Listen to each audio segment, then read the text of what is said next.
اگر بندہ کہے کہ جج صاحب مقدمہ جھوٹا تھا، آپ اس کا ریکارڈ ہی ختم کرنے کا حکم دیں، تو جواب ملے گا کہ مقدمہ خارج کر دیا، باعزت بری کر دیا، مگر ہم ریکارڈ تو رکھیں گے اپنے پاس۔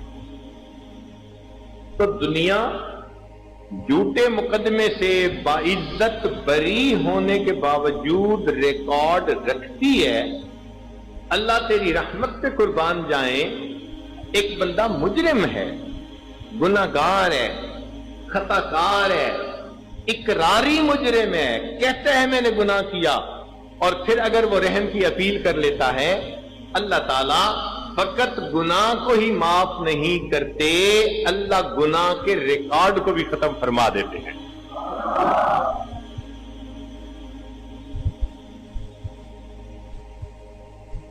اور دوسرا یہ کہ جب تک سورج مغرب سے طلوع نہیں ہو جاتا یا انسان کی سانس نہیں اکھڑ جاتی جو موت کے وقت اکھڑتی ہے، اس سے پہلے پہلے توبت کا وقت موجود ہے۔ دن میں کرے، رات میں کرے، محفل میں کرے، تنہائی میں کرے، توبہ کا وقت موجود ہے۔ اس لیے ہم جو کہہ دیتے ہیں نا کہ 100 چوہے کھا کے بلی حج کو چلی، بھئی 1000 چوہے کھا کے بھی حج کو جا سکتی ہے، 100 کی کیا بات ہے؟ کوئی اللہ کے ہاں گنتی تو نہیں ہے نا کہ 100 مرتبہ توبہ کرو گے تو پھر تمہاری لمٹ ختم ہو گئی۔ اللہ تعالیٰ کے ہاں تو زندگی کا پورا وقت ہے، حتیٰ کہ اگر کافر اور مشرک کی توبہ قبول ہو جاتی ہے تو پھر اللہ تعالیٰ ایک مسلمان گنہگار کی توبہ کو کیوں نہیں قبول فرمائے؟ تو اس عنوان کی اہمیت پہ ہمیں غور کرنا چاہیے۔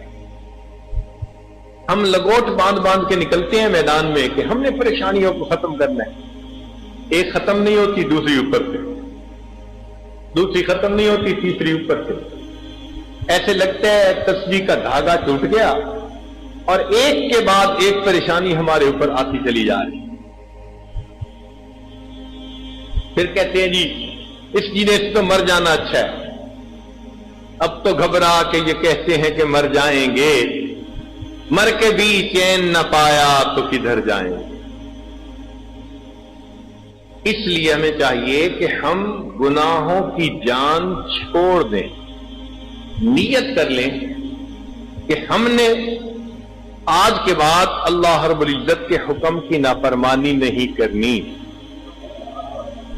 شیطان ایسا بدبخت ہے، گناہ کو ہلکا بنا کے پیش کرتا ہے، معمولی بنا کے پیش کرتا ہے۔ تو جی کون بچا ہوا ہے آج؟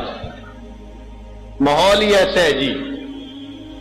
اور جی آپ کو پتہ ہے کہ آج کل تو بے پردہ عورتیں بہت پھرتی ہیں، کیسے نظر کو بچائیں؟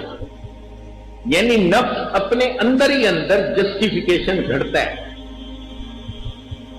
جھوٹی جسٹیفیکیشن، اور بندے کو مطمئن کرنے کی کوشش کرتا ہے۔ بس ایک دفعہ، آخری دفعہ ان باتوں کو سامنے رکھ کے انسان گناہ کرتا ہے، لیکن گناہ کے اثرات تو ہوتے ہی ہیں۔ جو شخص زہر کھائے گا، خوشی سے کھائے یا مجبور ہو کے، تو اثرات تو اس کے ہوں گے۔ گناہ کرے انسان مرضی سے یا حالات سے مجبور ہو کے، تو اثرات تو ہوں گے۔ ان اثرات سے بچنے کے لیے ہمیں چاہیے کہ ہم گناہوں سے سچی توبہ کریں۔ ہمارے مشائخ نے لکھا ہے کہ جو شخص علم اور ارادے سے گناہ کرنا چھوڑ دیتا ہے، اللہ تعالیٰ اس بندے کی دعاؤں کو رد کرنا چھوڑ دیتا ہے۔ سچی توبہ کی نیت کر کے دیکھ، کہ زندگی آسان ہو جائے گی، سہولت ہو جائے گی، زندگی میں کوئی غم نہیں رہے گا۔